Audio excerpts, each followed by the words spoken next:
మన తండ్రి కుమార పరిశుద్ధాత్మ దేవునికి వందనాలు స్తోత్రాలు చెల్లించుకుంటూ దేవుడి దినమందు మనకిచ్చిన వాక్యము ఎజ్రా గ్రంథము 7వ అధ్యాయము 6వ వచనం చదువుకుందాం. ఎజ్రా ఇశ్రాయేలీల దేవుడైన యెహోవా అనుగ్రహించిన మోషే యొక్క ధర్మశాస్త్రమందు ప్రవీణత గల శాస్త్రి మరియు అతని దేవుడైన యెహోవా హస్తము అతనికి తోడుగా ఉన్నందున అతడు ఏ మనవి చేసినను రాజు అనుగ్రహించును. ఈ వాక్యము దేవుడు మనకి దినమందు అనుగ్రహిస్తున్న మాట ఏమిటంటే, ఎజ్రా దేవుడైన యెహోవా అనుగ్రహం చేత మోషే ఇచ్చిన ధర్మశాస్త్రం అంతటిలో ప్రవీణత గల శాస్త్రి అని వాక్యం తెలియజేస్తుంది. ప్రవీణత గల శాస్త్రి మోషే ధర్మశాస్త్రం అంతటిని ఆయన కంఠోపాఠం చేశారనమాట. ప్రవీణత గల శాస్త్రి అని తెలియజేయబడుతుంది. ఆయన ధర్మశాస్త్రంలో దేవుడు మోషే ద్వారా ఏమి రాయించి ఇచ్చారో అదంతా ఆయనకి తెలుసు అనమాట. అదంతా బాగా పఠించిన శాస్త్రిగా కనబడుతున్నాడు మనకి. దేవుడైన యెహోవా అనుగ్రహించిన మోషే ధర్మశాస్త్రం అంతటిలో ప్రవీణత గల శాస్త్రి అని ఇక్కడ మనకి వాక్యం తెలియజేయబడుతుంది. ఎంత గొప్ప కార్యం ఇది! ఎవరి గురించి చెప్పలా మాటలు. ప్రవీణత గల శాస్త్రి అని ఏ భక్తుని గురించి కానీ ఏ ప్రవక్తని గురించి కానీ చెప్పలా. మోషే ద్వారా దేవుడిచ్చిన ధర్మశాస్త్రంలో ప్రవీణత గల శాస్త్రి అని ఎవరిని గురించి చెప్పలా. ఈ ఎజ్రా ఒక్కడే అటువంటి ప్రవీణత కలవాడుగా ఉన్నాడని, దేవుని దృష్టిలో ఈయన కృప పొందాడని మనం ఈ వాక్యంలో గ్రహించగలుగుతున్నాం. మరియు అతను దేవుడైన యెహోవా హస్తము అతనికి తోడుగా ఉన్నందున రాజుకి ఏ మనవి చేసినను అది ఆయన అనుగ్రహించును అని కూడా వాక్యంలో తెలియజేయబడుతుంది. ఎందుకు అంటే, దేవుని యందు భయభక్తులు కలిగిన శాస్త్రిగా ఎజ్రా కనబడుతున్నాడు. ధర్మశాస్త్రం అంతటిని పఠించి ధర్మశాస్త్రం అనుసరిస్తూ ఉన్న శాస్త్రిగా మనకి కనబడుతున్నాడు కనుక ఆయన దేవుని బిడ్డగా రాజు గ్రహించి, ఆ రాజు ఈ ఎజ్రా ఏమి అడిగినానో అది తప్పకుండా అనుగ్రహిస్తున్నాడు అని ఈ వాక్యంలో మనకి తెలియజేయబడుతుంది. ఎజ్రా అంత గొప్ప వ్యక్తి ఎందుకు అయ్యాడు అంటే, దేవుని యొక్క ధర్మశాస్త్రాన్ని పఠించి ప్రావీణ్యత సంపాదించుకున్నాడు.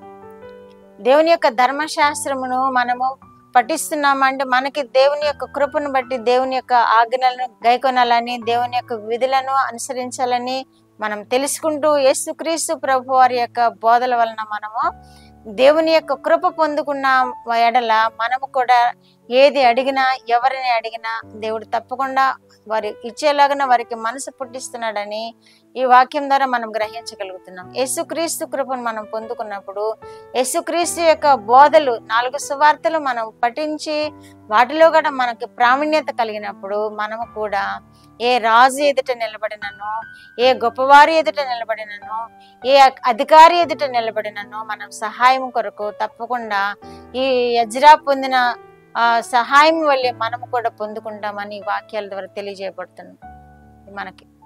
కాబట్టి ఎజ్రా ఏ విధంగా ధర్మశాస్త్రమందు ప్రవీణత గలవాడుగా ఉన్నాడో మనము కూడా యేసుక్రీస్తు ప్రభు వారు ఇచ్చిన సువార్తలను మనం పఠిస్తూ ఉండాలి. యేసుక్రీస్తు బోధన మనం అనుసరిస్తూ ఉండాలి. యేసుక్రీస్తు యొక్క కట్టడలను మనం అనుసరిస్తూ ఉండాలి. మన తండ్రి యొక్క ఆజ్ఞలను కట్టడలను కూడా మనం అనుసరిస్తూ ఉండాలి. ఎంతో మంది ప్రవక్తలు మనకి ఎంతో జ్ఞానాన్ని అందించారు.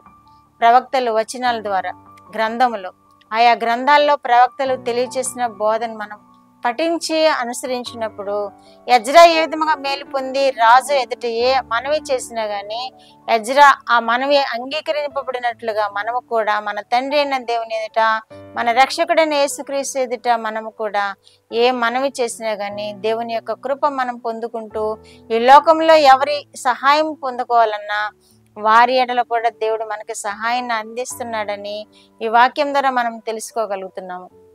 యెషయా గ్రంథము 41వ అధ్యాయము 13వ వచనంలో కూడా, నీ దేవుడైన యెహోవానగు నేను, భయపడకుము, నేను నీకు సహాయం చేసేదనని చెప్పుచు నీ కుడి చేతిని పట్టుకొంచున్నాను అంటున్నాడు.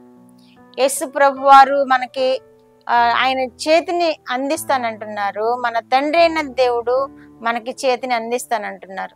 భయపడకుము, నీ దేవుడైన యెహోవాను నేను నీకు సహాయం చేసేదను, నీ కుడి చేతిని పట్టుకొంచున్నాను అంటున్నాడు. కాబట్టి మనము భయపడనక్కర్లేదు. సహాయం కావాలి అన్నా మనుషులను ఆధారం చేసుకోకూడదు.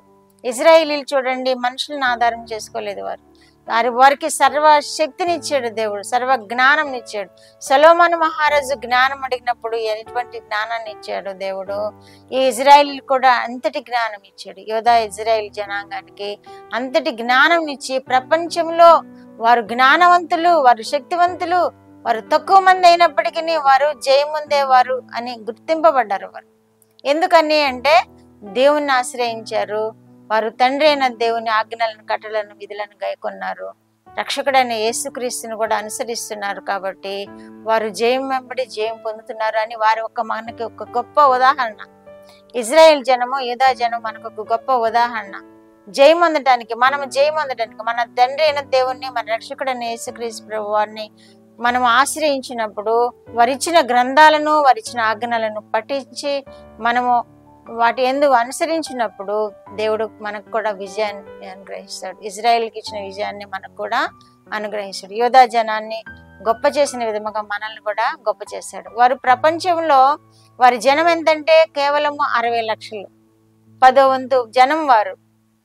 కాబట్టి వారు ఇంత తక్కువ మంది అయినా కానీ ప్రపంచవ్యాప్తంగా ప్రపంచాన్ని గడగడలాడించే జనంగా ఈరోజు ఉన్నారు అంటే అది ఎవరి శక్తి? వారి శక్తి కాదు, వారు నమ్ముకున్న దేవుని శక్తి, వారు ఆశ్రయించిన దేవుని శక్తి, వారు పూజిస్తున్న దేవుని శక్తి వారు పొందుకున్నారు కనుక, వాగ్దాన ప్రజలుగా ఉన్నారు కనుక వారు ఆ విధముగా జయమొందుతున్నారు. మనము కూడా మన తండ్రి అయిన దేవుణ్ణి, మన రక్షకుడైన యేసు ప్రభు వారిని మనం అనుసరించినప్పుడు మనము కూడా ఆ వాగ్దానాలు నెరవేర్చుకుంటాము. ఆ జయాలు మనము కూడా పొందుకుంటాం. ఆ విజయాలతో మనము కూడా ఆశీర్వదింపబడతాం. ఈ వాక్యం ద్వారా దేవుడు మనల్ని దీవించును గాక. ప్రార్థన. మా దేవా, మా ప్రియ పరలోక ప్రభువా, మీ పరిశుద్ధ పాదములకు వందనాలు, స్తోత్రాలు. మా రక్షకుడు యేసుక్రీస్తు దేవా స్తోత్రములు, పరిశుద్ధాత్మ దేవా స్తోత్రములు. ఇచ్చిన వాక్యం కొరకు స్తోత్రములు ప్రభు. మీ వాక్యమును ధ్యానిస్తూ, మీ వాక్యములను పఠిస్తూ మేము ఆశీర్వదింపబడినట్లుగా మీరు కృప చెప్పండి. మీ యందు భయము భక్తి కలిగినప్పుడు మేము ఎవరి ఎదుట నిలబడినప్పటికీ వారికి మాయడల దయ చూపించి ఆ కార్యాలు మాయడలు నెరవేర్చి దేవుడవని నాయన ఈ శాస్త్రి అయిన ఎజ్రా ద్వారా మాకు నేర్పించిన దేవా మీ స్తోత్రములు ప్రభువా. ఎజ్రా మా ప్రభు వినిచిన బిడ్డలందరూ కూడా విజయంతో నాయన మీ కృపలో సాగిపోనట్లు మీ కృప చూపి మహిమ పొందమని యేసుక్రీస్తు వారి పేరిట మనలో మీ పాదములైతే వేడుకుంటున్నాను పరమ తండ్రి. ఆమేన్.